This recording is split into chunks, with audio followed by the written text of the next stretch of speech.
Aujourd'hui, le titre de mon message, c'est que le disciple que Dieu reconnaît. Prenez place, asseyez-vous. Le disciple que Dieu reconnaît. Alléluia. Pour ceux qui arrivent, c'est quoi un disciple? Un disciple, c'est un élève.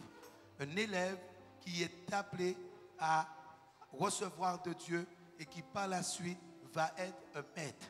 Comme les disciples, il y avait 12 disciples dans la Bible, Matthieu, Jean, Jacques, alléluia, vous voyez, qui étaient Pierre, qui étaient disciples et que par la suite, ils sont devenus apôtres, alléluia, pour apporter l'évangile dans de différentes nations. Amen.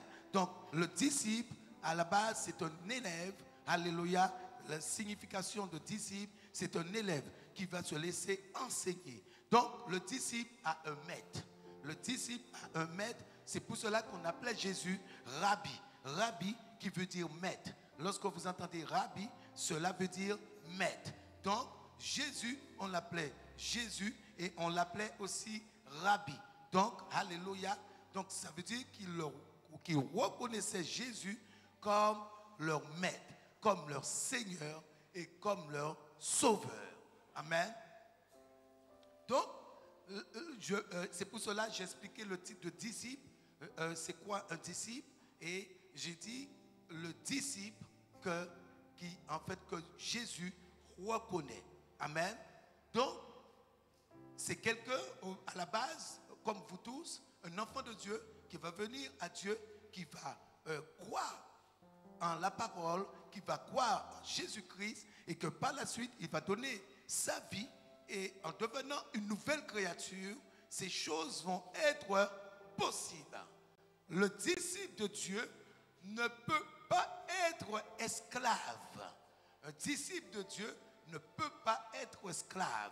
Si nous partons dans l'Ancien Testament, la Bible nous dit que le peuple d'Israël était esclave en Égypte, alléluia, et Dieu s'est souvenu de son peuple.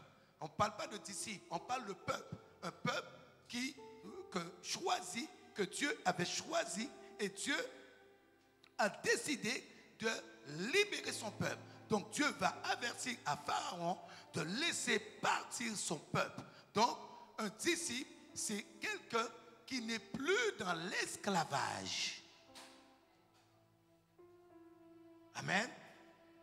Aujourd'hui, lorsque je parle de l'esclavage, je parle esclave d'une situation. Et pour être esclave d'une situation, en amont, la personne est esclave de péché. On ne peut pas être esclave d'une situation et ne pas être esclave de péché. C'est le péché qui amène une situation. Sans péché, il n'y a pas de situation. Ça veut dire que lorsque vous avez un problème dans votre vie, il y a un endroit que vous branchez. Vous ne pouvez pas avoir un problème et ne pas brancher quelque part. Donc, prenez votre Bible dans le livre de Jean.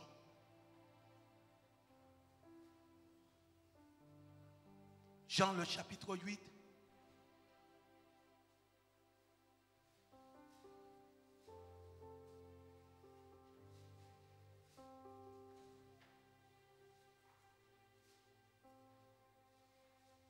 Jean, le chapitre 8.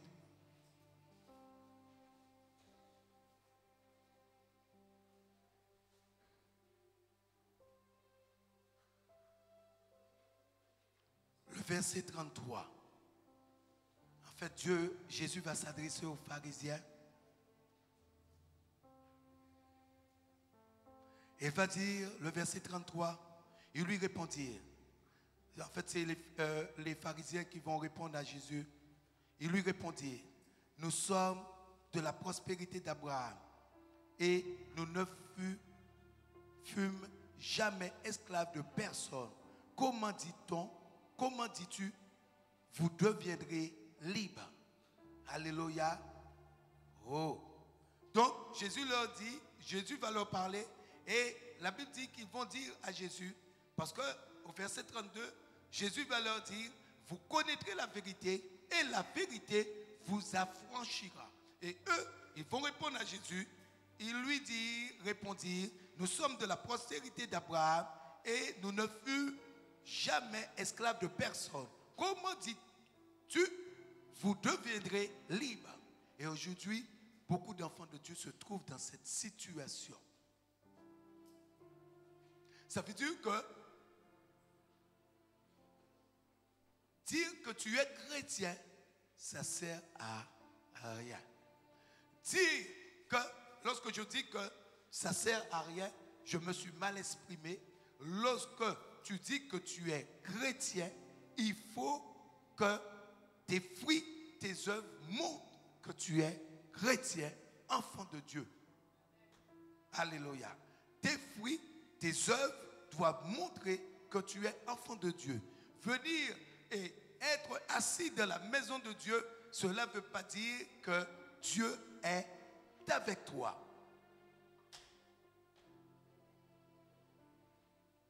Parce que c'est ce que Jésus leur dit. Et regardez, là c'est des Juifs. Ça veut dire que c'est le peuple élu de Dieu. Parce que là on parle de Juifs et on parle du peuple de Dieu et qui ne vont pas reconnaître Jésus-Christ. Parce que Jésus leur dit, vous connaîtrez la vérité. Ce que vous entendez là, et cette vérité va vous affranchir. Et eux, ils vont dire, mais Seigneur, comment? On n'a jamais été esclave.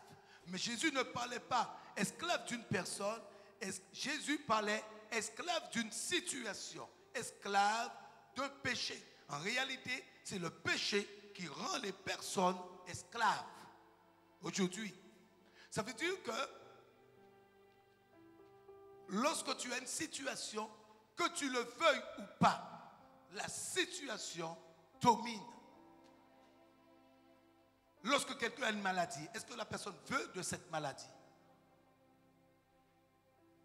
Alléluia. Il y a des personnes qui ont des maladies comme le diabète ou des maladies qui sont à vie.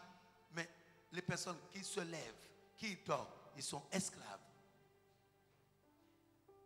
Mais pour que la personne puisse avoir cette maladie, c'est un péché qui va amener cette maladie. Cette maladie ne vient pas au hasard ou comme ça. Et Jésus, comme Dieu a libéré son peuple parce qu'il est bon, il est bon. Et Jésus est venu nous affranchir. C'est pour cela qu'il dit, tu connaîtras la vérité et la vérité t'affranchira. Aujourd'hui, il ne suffit pas seulement d'entendre ou écouter, mais il faut mettre en pratique. Et vous allez voir qui Jésus reconnaît. Parce que être à Dieu, vous savez qu'aujourd'hui, quelqu'un qui va venir à Dieu, il y a un prix à payer. Et ce prix à payer, la souffrance sur la terre, comme l'apôtre Paul dit, ne pourrait être comparée à la gloire à venir. Donc, un enfant de Dieu ne regarde jamais à une situation. Et aujourd'hui, vous allez voir quelque chose. Pourquoi les gens parlent?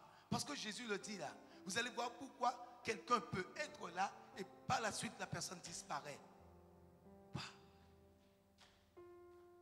Parce que beaucoup s'étonnent. Mais regardez ce que Jésus dit.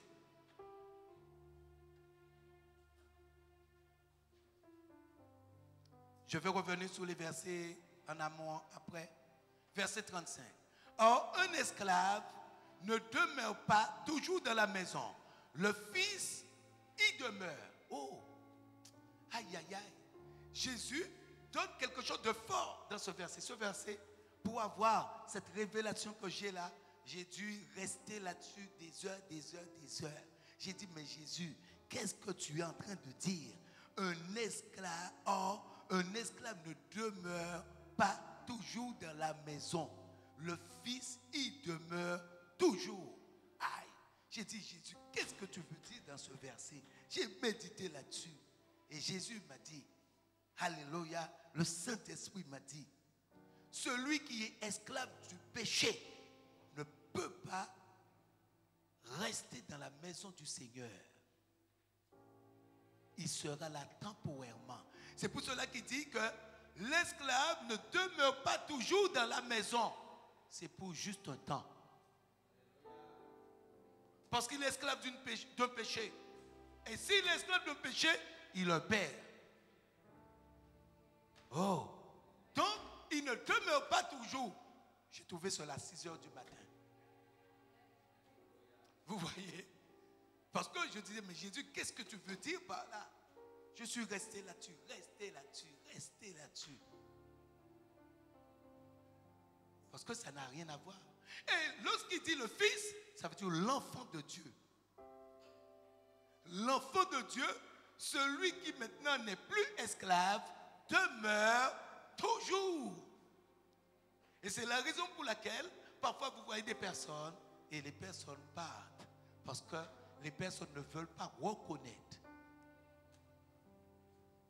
Parce que pour ne plus être esclave, il faut reconnaître. Or, les pharisiens ne reconnaissaient pas. Ils avaient comme excuse, nous avons pour père Abraham. Mais il y avait une différence entre eux et Abraham. Ce n'est pas le fait de dire, je suis enfant de Dieu. Mais qu'est-ce que tu reflètes en tant qu'enfant de Dieu? Parce qu'eux ils disaient, on a pour père Abraham. Regardez, il lui répondit, verset 33.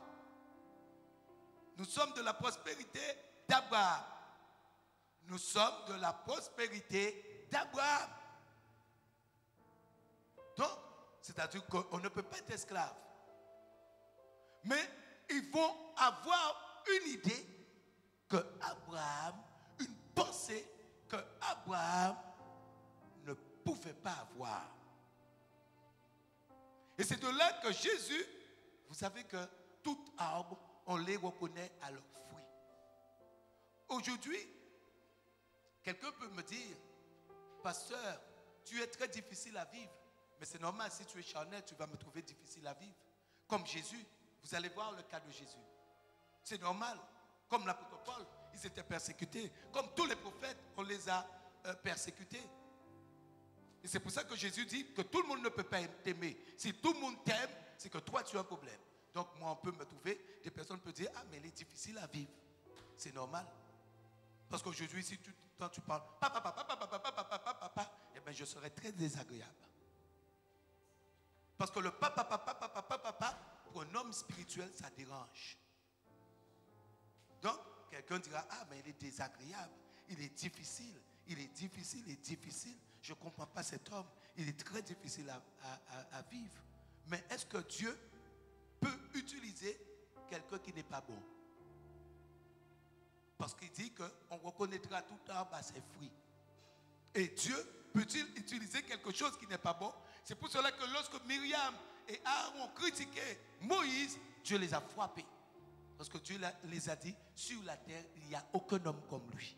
Sur la terre, il n'y a aucun homme comme Moïse. Je le parle face à face. Je le parle face à face. Et comment vous osez critiquer? Donc je peux être désagréable. Gloire à Dieu. Alléluia. Amen. Regardez quelque chose. Là on parle de Jésus qui n'avait aucun péché. Et vous allez voir quelle idée qu'ils vont avoir pour Jésus. Jésus, était-il le pasteur Félix? Était-il Félix? Non. Il est Dieu. Et il n'a jamais péché. Il est venu pour sauver. Il est venu pour se crucifier à la croix. À l'époque, il était venu pour se crucifier et mourir pour ses hommes. Et malgré ça, Jésus était rejeté. Et on trouvait Jésus très désagréable. À un point de le tuer. Très désagréable. Parce qu'aujourd'hui, je ne suis pas au niveau de Jésus. Bon, c'est qu'aujourd'hui, la loi l'empêche. Amen. Mais Jésus, pour ces personnes, Jésus était très désagréable. Parce que regardez ce que Jésus va leur dire. Verset 40. Mais maintenant, vous cherchez à me faire mourir. Moi qui vous dis la vérité, quand j'ai entendu de Dieu. Vous voulez me faire mourir. Vous dites que vous êtes d'Abraham, mais vous voulez me faire mourir. Et qu'est-ce qui va faire voir que ces personnes n'étaient pas effectivement, ces personnes venaient d'Abraham, mais leur œuvre ne venait pas d'Abraham. Ça veut dire que ce qu'ils disaient dans leur bouche ne pouvaient pas sortir d'Abraham. Parce que si on se rappelle, et si vous connaissez votre Bible, Dieu va décider de frapper Sodome et Gomorrhe. Mais Sodome et Gomorrhe, c'était un peuple qui était dans le péché et qui pratiquait la sodomie. Qui avait des faux dieux et qui avait, alléluia, toutes sortes d'abominations. Et Abraham va implorer Dieu à plusieurs reprises de ne pas frapper ce peuple. Et Abraham va négocier avec Dieu. Dieu, s'il y a 30 justes, Dieu, s'il y a 50, s'il y a 20, s'il y a 10. Et Dieu lui dit, Abraham, que pour toi, ce que tu dis, s'il y en a ce nombre, je ne détruirai pas ce peuple. Oh! Donc, Abraham ne pouvait pas avoir la pensée de tuer quelqu'un qui parle de Dieu. Oh! Est-ce que vous comprenez? Parce que le peuple de Sodome et de Gomorrhe était dans l'abomination. Et lui, il va intercéder. À plus forte raison de quelqu'un qui va parler dans l'intérêt de Dieu. Abraham n'aurait pas eu cette idée de le faire mourir. Aïe, aïe, aïe. Regardez ce que Jésus dit. Donc, verset 40. Maintenant, vous cherchez à me faire mourir, moi qui vous ai dit la vérité que j'ai entendue. Et regardez ce que Jésus dit. Cela, Abraham ne l'a point fait. Cela, Abraham ne l'a point fait. Parce que Abraham a défendu le peuple de Sodome et de Gomorrhe. Il a intercédé. Donc, lorsque quelqu'un est esclave d'une situation, donc j'ai dit que la personne est esclave d'un péché. Et ce péché amène la destruction. Ce péché amène la mort. Je peux jeûner. On peut jeûner. On peut prier. Vous savez quelque chose? Il y a un effort à faire. Si tu ne te fais pas violence,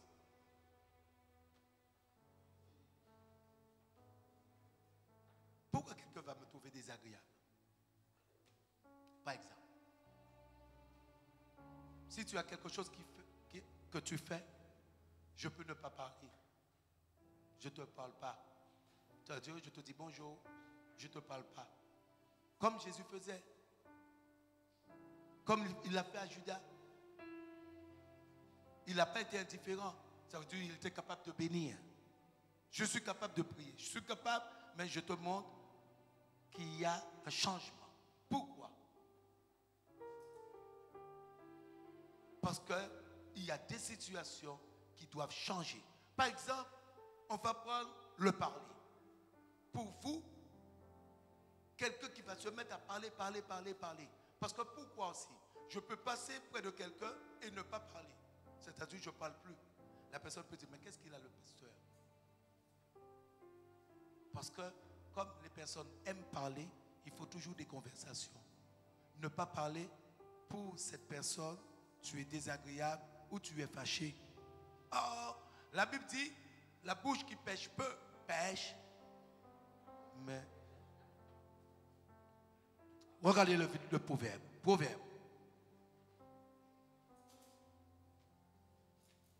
Regardez, je vais vous montrer un autre verset. Pas la bouche qui parle peu. Je vais vous montrer un autre verset. Proverbe 10.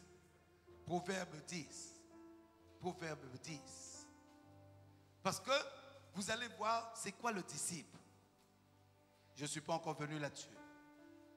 Proverbe 10, le verset 19. Proverbe 10, le verset 19. Celui qui parle beaucoup ne manque pas de péché. Waouh! Celui qui parle beaucoup, vous n'avez pas compris. Hein? Celui qui parle beaucoup, ça veut dire son sac est rempli de péché. La Bible dit qu'il ne manque, regarde, parfois il peut te manquer de nourriture. Il peut te manquer de l'argent pour mettre de l'essence. Mais lorsque tu parles beaucoup, ton sac est rempli. La Bible dit tu ne manques pas. Ça veut dire que tu en as toujours. Tu es rassasié, tu en as toujours. Celui qui parle, mais lorsque peu,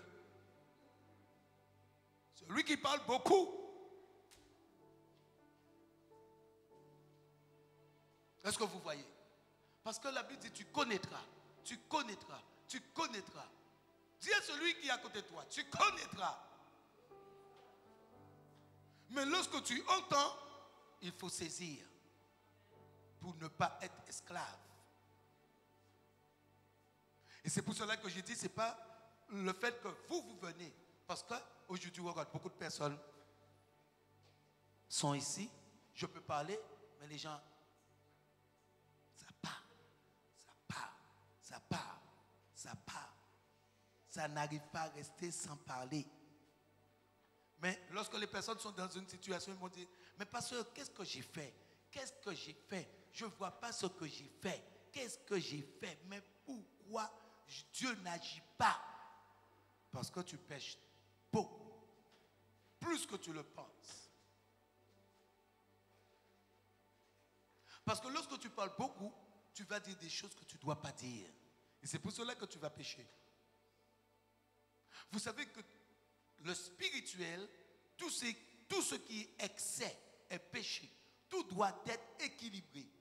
Le spirituel, tout doit être équilibré. C'est comme une balance. Ça doit être équilibré. Ni moins et ni plus. Ça doit être équilibré. Quelqu'un qui mange. La personne mange. Excès de table. Péché. Et pourtant c'est manger.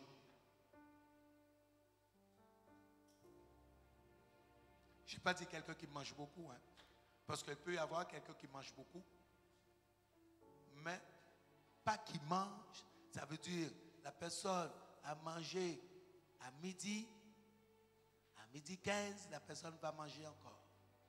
1h moins de quart, la personne peut remanger encore. 1h15, la personne peut remanger encore. Ainsi de suite.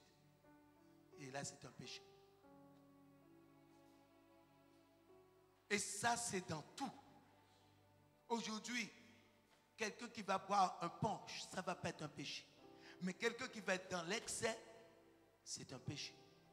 Le sexe, quelqu'un qui va être normal. Quand je dis normal. Et quelqu'un qui va être dans l'excès, ça veut dire le matin, avant d'aller au travail, le midi, l'après-midi, le soir. Le soir avant d'aller se coucher et se réveiller encore la nuit. Et le matin encore à 5h du matin avant d'aller, c'est un péché.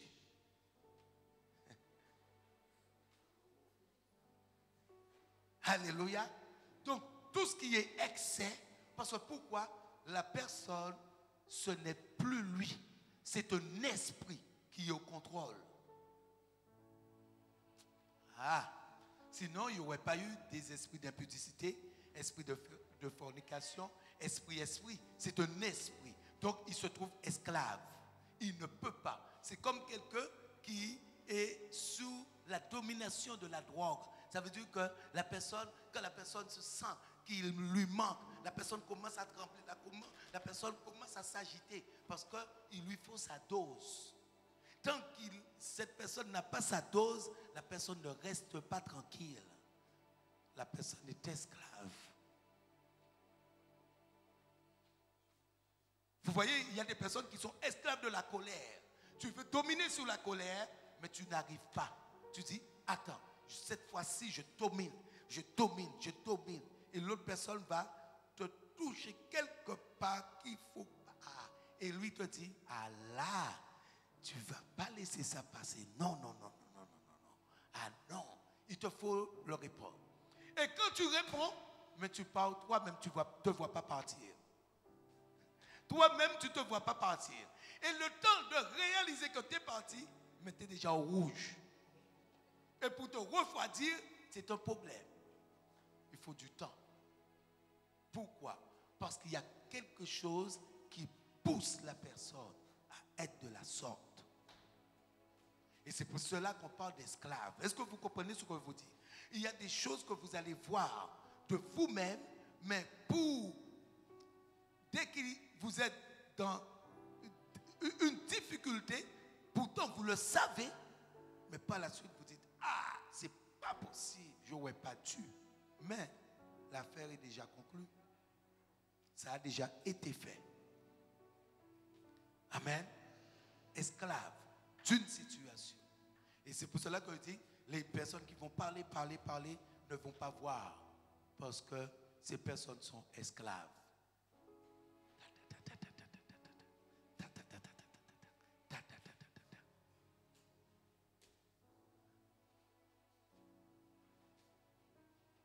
Et c'est pour cela que Jésus va leur dire que vous connaîtrez la vérité et la vérité vous affranchira.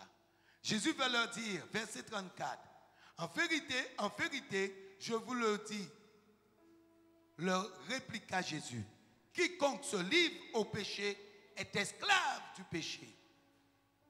Est esclave du péché. Et qu'est-ce qui arrive lorsque quelqu'un est esclave du péché? Le péché va t'amener une situation. Et cette situation, que tu le veuilles ou pas, comme tu es esclave du péché, cette situation va te dominer. Aïe.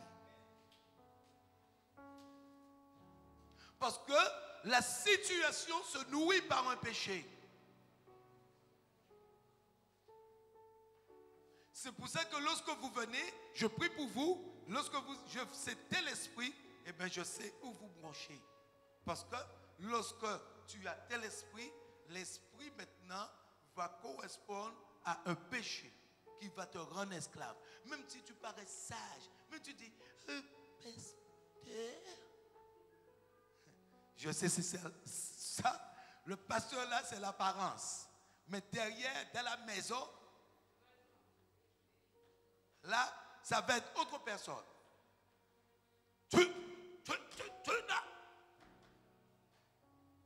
Attention, hein. Ici n'est pas je dois.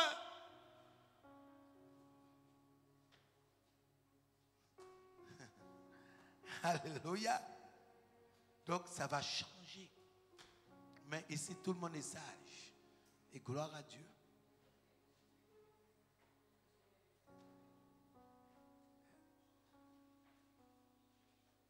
Alléluia. Pourquoi je dis cela? Parce que comme Dieu, Jésus-Christ est venu libérer, aujourd'hui, vous ne pouvez plus demeurer dans une situation. Ça veut dire qu'il peut y avoir une situation qui peut se produire, mais la situation viendra. La Bible dit que toute âme forgée contre toi sera sans effet. Donc, la situation fera que passer, mais tu ne vas pas demeurer là-dedans. C'est le demeurer qui change.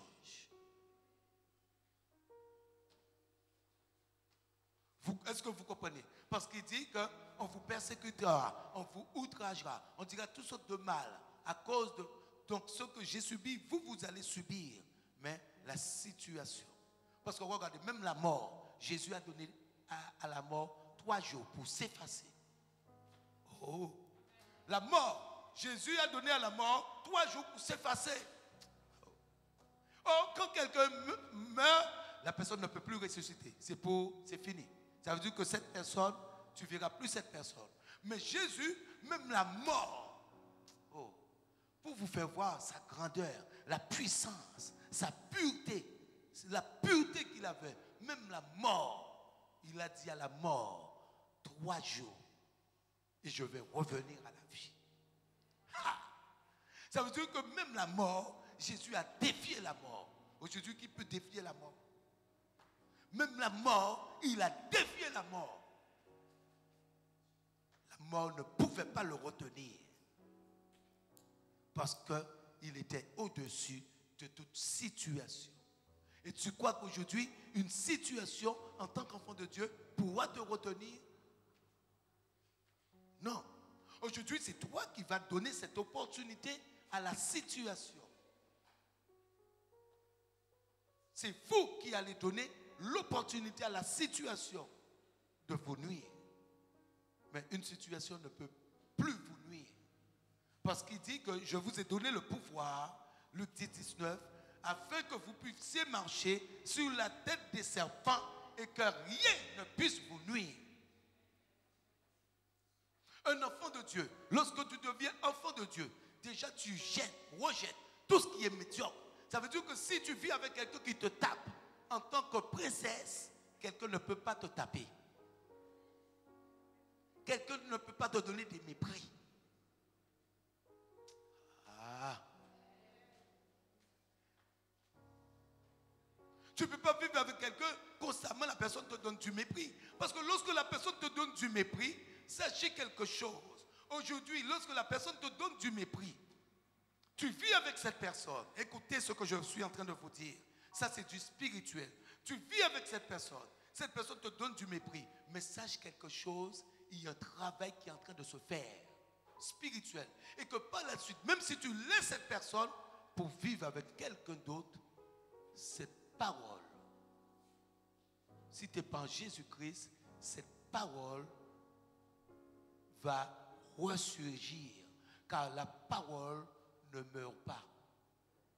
La parole est esprit, soit dans le sens négatif ou dans le sens positif. Comme aujourd'hui, je peux proclamer, vous êtes bénis. Et en proclamant, par la suite, cela va se produire. Même si c'est bloqué. Et dans le sens contraire, quelqu'un va te donner des mauvaises paroles, des mauvaises paroles, des mauvaises paroles. Pourtant, l'humain oublie. Donc, par la suite, tu vas vivre et tu vas voir que ces paroles, tu vis ces paroles. Parce que regardez, je vais vous dire, soyez sincères. Qui a rencontré quelqu'un et cette personne t'a dit, tu m'as laissé, tu n'auras jamais plus quelqu'un dans ta vie, tu resteras toujours à moi. Et levez-vous. Levez-vous. Venez là. Venez là. Oh, il y en a beaucoup. Venez. Regardez, je vais vous faire voir du spirituel. Donc, homme ou femme, hein? Homme ou femme. Donc, vous avez reçu une parole, regardez, une parole que vous n'allez avoir personne dans votre vie. Mes frères et sœurs, écoutez ce que je vous dis. Bon, je vais poser une seule question. Parmi vous là, qui est marié?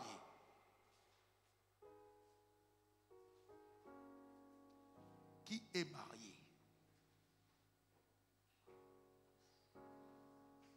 Vous voyez? Il n'y a aucune main qui se lève.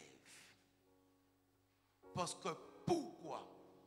Aujourd'hui, il y a quelque chose qui s'oppose afin que vous puissiez avoir une vie sentimentale. Pas parce que vous ne rencontrez pas des personnes. Vous rencontrez des personnes, au départ, la personne t'aime, tu dis, aïe, aïe, aïe, mon Dieu, cette fois-ci, c'est le grand amour. Bien sûr, c'est vrai. Mais qu'est-ce qu'il y a? Comme il y a cette opposition, ça tombe à l'eau.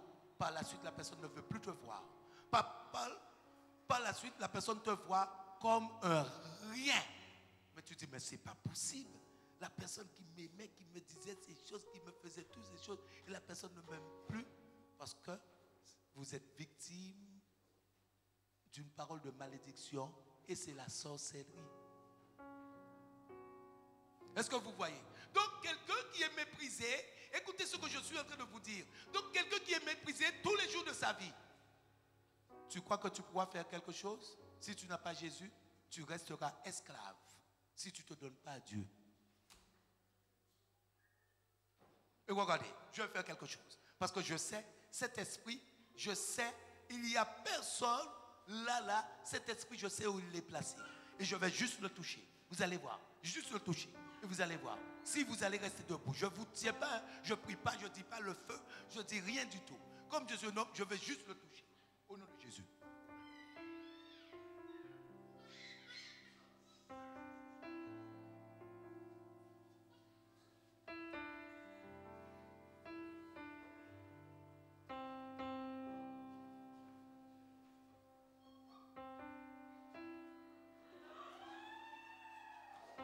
Lui, ça l'a joué crié.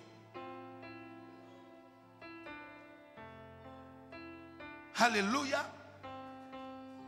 Vous voyez? Ça veut dire que si aujourd'hui je ne prie pas pour ces personnes, vie sentimentale, tu vas rencontrer et tu ne vas pas rester avec quelqu'un. Et c'est de même aussi pour les hommes. Parce qu'aujourd'hui, on entend beaucoup d'hommes qui ont le cancer de la prostate. Mais c'est cet même esprit qui amène le cancer de la prostate. Dans une vie, il n'y a pas de hasard. Beaucoup de personnes ont le cancer de la prostate. Vous entendez cancer de prostate. Il a eu la prostate. Mais pourquoi il meurt par la suite? Parce que le temps de voir ce cancer, comme c'est un esprit, et lui, il est venu pour tuer, détruire et égorger, les personnes meurent. Et si tu es guéri du cancer de la prostate, il t'handicape le bas. Ça veut dire que tu ne peux plus l'utiliser. La personne reste esclave. Donc il n'y a pas de hasard. Donc aujourd'hui, lorsque tu apprends la vérité, tu sais que tu ne peux pas vivre avec quelqu'un qui te méprise, qui te donne des mépris. Parce que ça, c'est la sorcellerie. Inconscient. Et c'est pour cela que ces personnes sont victimes. Parce que qu'est-ce qui arrive au monde spirituel? Le monde spirituel, lorsqu'on parle du monde spirituel, lorsque deux personnes se rencontrent, pourquoi ça marche? Vous savez pourquoi ça marche? Parce qu'en réalité, du moment que tu rencontres quelqu'un et que tu couches avec cette personne, spirituellement, vous êtes mariés. C'est pour cela qu'en Israël, il fallait être vierge. Parce que du moment que tu as couché avec cette personne, devant les hommes, tu n'es pas marié, mais spirituellement, tu t'es lié. Et pourquoi on appelle lit? Parce que tu vas te lier sous le lit. Donc, comme ces personnes se lient, et comme spirituellement, c'est ton mari, donc, lorsqu'il va te dire que tu n'auras plus de mari, ça marche.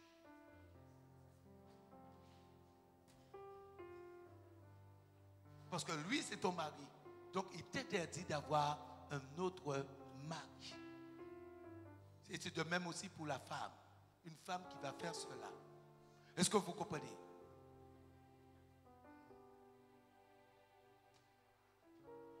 Aïe, aïe, aïe, aïe, aïe, aïe. Est-ce que vous comprenez ce que je suis en train de vous dire? Donc, vous voyez, on parle du spirituel. Il y a beaucoup de choses à connaître, en fait, dans le sens spirituel. Parce que des choses qu'on va prendre à la légère, et ça va être un grand problème.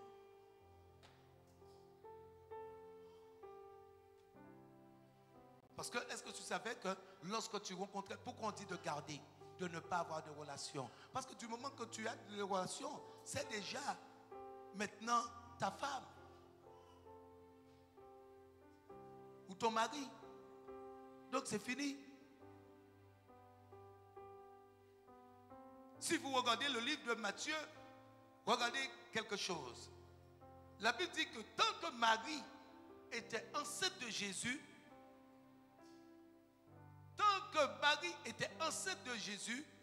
Joseph ne l'a pas connu. Donc, Joseph n'a pas eu de relation avec Marie tant qu'elle était enceinte de Jésus.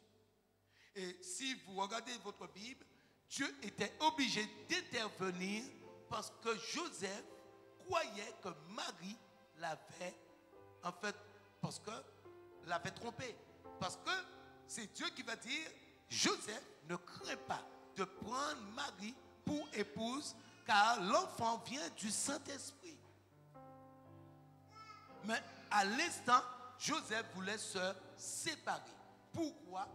Parce que en se mariant, si c'était le cas, en se mariant avec Joseph, Marie l'aurait souillé.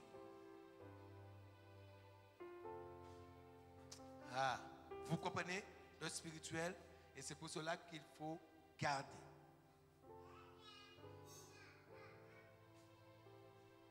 Amen. En fait, ça, c'était entre parenthèses. J'ai parlé de ça, mais c'était entre parenthèses. Donc, j'ai dit que vous ne pouvez pas vivre avec quelqu'un et qu'aujourd'hui, il faut refuser cela. Il faut l'écraser. Quelqu'un qui vous méprise. Quelqu'un qui vous donne tout le temps des mauvaises paroles. Tu es ceci, tu es cela, tu es ceci, tu es cela. Tu n'es pas bon, tu es ceci, tu es cela, tu es ceci. Il faut rejeter ça. Aujourd'hui, lorsque tu es enfant de Dieu. Donc, pour revenir à mon message, regardez celui que Jésus va reconnaître en tant que disciple. J'étais un peu long. Je passe vite. Verset 31. Je suis en Jean 8, verset 31. Et il dit aux Juifs qui avaient cru en lui, si vous demeurez dans ma parole, vous êtes vraiment mes... Aïe, aïe, aïe. Mais celui qui va demeurer. Donc tu vas entendre et par la suite, ce que tu as entendu, il te faut demeurer. Et c'est à ce moment-là, si tu demeures, tu deviens un disciple de Jésus. C'est pas aujourd'hui le pasteur a dit quelque chose, tu essaies de faire et après, ça repart encore. Esclave. Ça veut dire que tu demeures, tu restes, tu restes, tu restes, tu restes, tu restes. Mais qu'est-ce qui arrive au disciple par la suite? Le disciple est appelé à aller à l'excellence. Le disciple va à l'excellence. Parce que le disciple, si vous voyez les disciples, par la suite, ils sont devenus des maîtres. Et les disciples ont enseigné. Donc aujourd'hui, si tu es un disciple, tu vas demeurer et un temps, tu vas aller à l'excellence. Mais aujourd'hui, beaucoup de personnes ont du mal. Ils vont prendre ce qui leur arrange. Mais sachez quelque chose, ce que je dis, c'est que Dieu, il y a un sacrifice, il y a un prix à payer. Il y a un prix à payer. Mais ça vaut payer ce prix par rapport à la gloire à venir. Ça vaut le coup de payer le prix.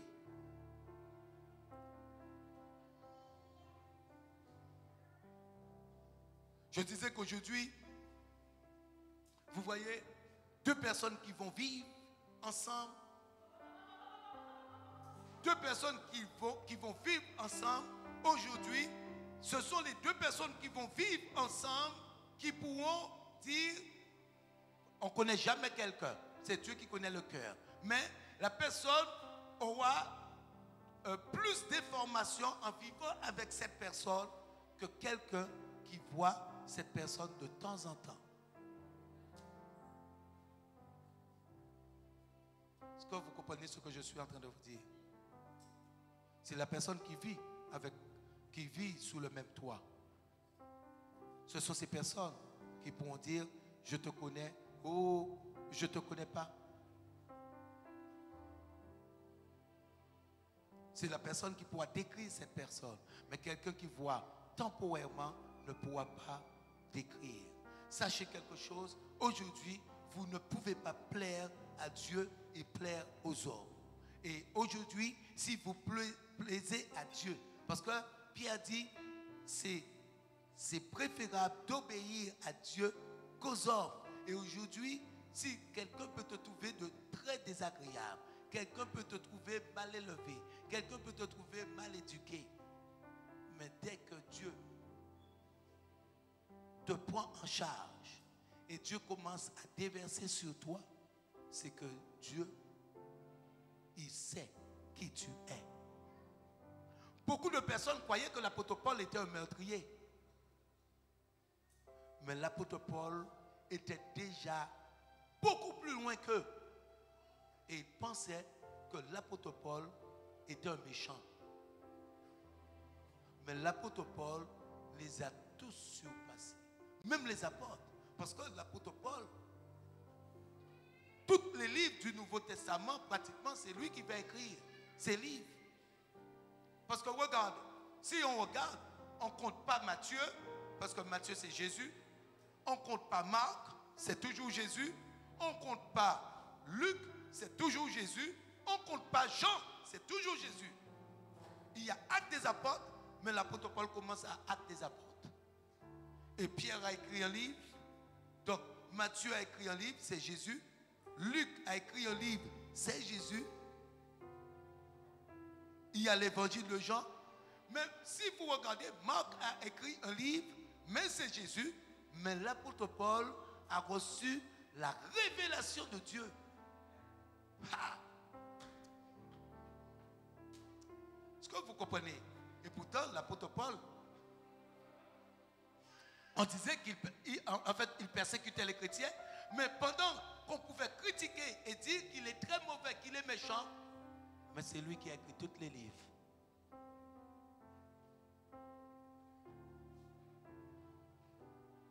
Parce qu'aujourd'hui, s'il n'y avait pas eu l'apôtre Paul, il y aurait eu Matthieu, Marc, Luc, Jean, la moitié des Actes des apôtres, parce que à partir de Actes des apôtres 13, le Saint-Esprit dit: mettez-moi à part Saul et Barnabas pour l'œuvre à laquelle je les ai appelés.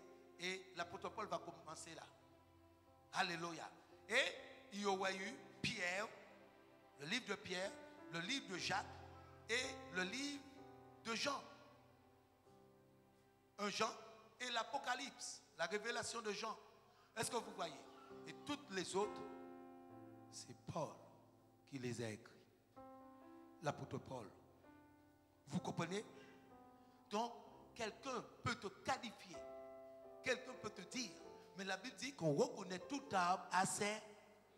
Et aujourd'hui, il faut apprendre à fonctionner comme Dieu dit. Fruit. Fruit. Fruit. Il n'est pas bon. Mais toi, quel fruit que tu as?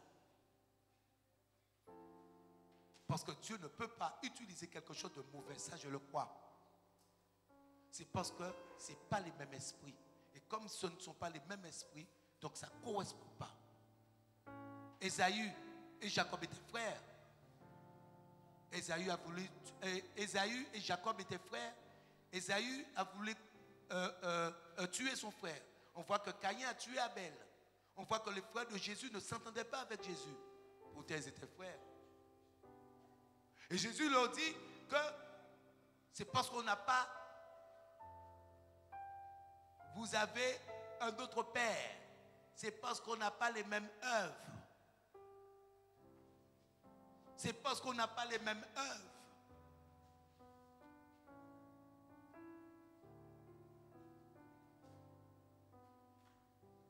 Donc si quelqu'un me dit, pasteur, tu es très désagréable, je dis gloire à Dieu. Et ça me fait voir que la personne n'a pas le même esprit. C'est une révélation. Ça veut dire que la personne, pas une révélation. La personne va me confirmer d'après la parole de Dieu. On n'a pas le même esprit. Parce que l'enfant de Dieu, écoutez quelque chose, l'enfant de Dieu qui croit en Jésus-Christ prie pour des changements de situation. Prie pour ce qui est mauvais, ce qui est ténèbres, afin d'amener ce qui est ténèbres à la lumière. Ça veut dire transformer le ténèbre en lumière. Parce que je crois que le frère Edmond a chanté un chant. Toi, la lumière qui a vu le ténèbre. Toi, la lumière qui... Est-ce que lui, il a critiqué le ténèbre?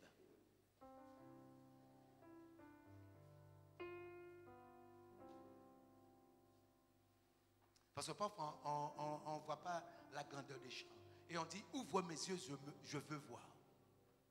Oui, je te célèbre, je me prosterne. Oui, c'est beau de dire ça. Toi, la lumière qui a vu les ténèbres, ouvre mes yeux, mais s'il te fait voir. Tu dis, ah Seigneur, ah méchant, ah toi, ah, je ne veux pas te voir. Je ne veux plus te voir. Parce que pourquoi? Il n'y a pas de conversion. Parce que lui, il est venu, il dit, je vous envoie parmi les loups. Et un loup va te caresser, va te faire des câlins avec sa queue. Quand tu vois, si tu connais un loup ou un lion, tu passes et tu verras si le lion te fait ou un loup te fait un câlin avec la queue. D'ailleurs, tu ne pourras pas approcher. Vous comprenez? Et il dit, je vous envoie parmi les loups. Mais pour changer les loups.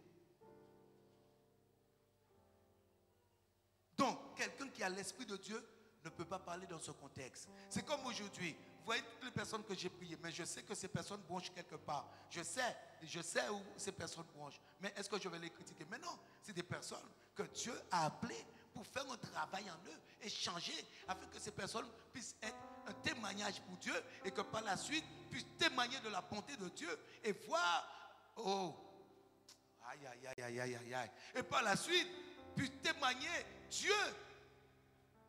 Mais maintenant, ce n'est pas critiqué. C'est comme aujourd'hui, le mécanicien a besoin de voitures en panne. Plus il y a de grosses réparations, il dit aïe, aïe, aïe. Très bien. Le chiffre d'affaires, ça va monter.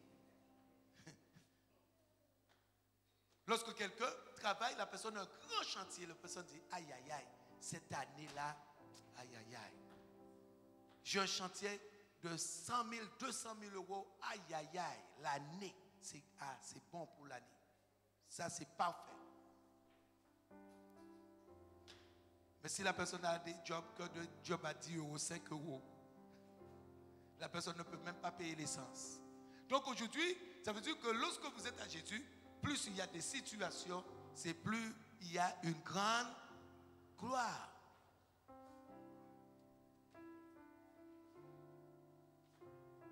C'est ce que je veux décrire à travers ce que je veux dire, à travers le mécanicien. Ça veut dire que lorsqu'il y a maintenant des situations, on ne critique pas. Et c'est pour ça que Jésus leur dit, l'idée que vous n'avez pas les mêmes œuvres qu'Abraham. Abraham n'aurait pas eu cela. Parce que lui, il a intercédé pour le peuple de Sodome et de Gomorrhe. Donc quelqu'un qui est bon ne dira pas, mais non, il a le pasteur, ah non, non, non, non, lui, il est invivable. Eh bien, tu pries pour qu'il soit vivable. Parce que lui, il prie pour les maris de nuit. Il prie pour tous les esprits de mort, tout esprit. Donc toi, tu dis, au nom de Jésus, j'intercède pour cet homme, afin qu'il soit vivable, afin, au nom de Jésus, déverse la douceur, la tendresse. S'il est sauvage. Alléluia.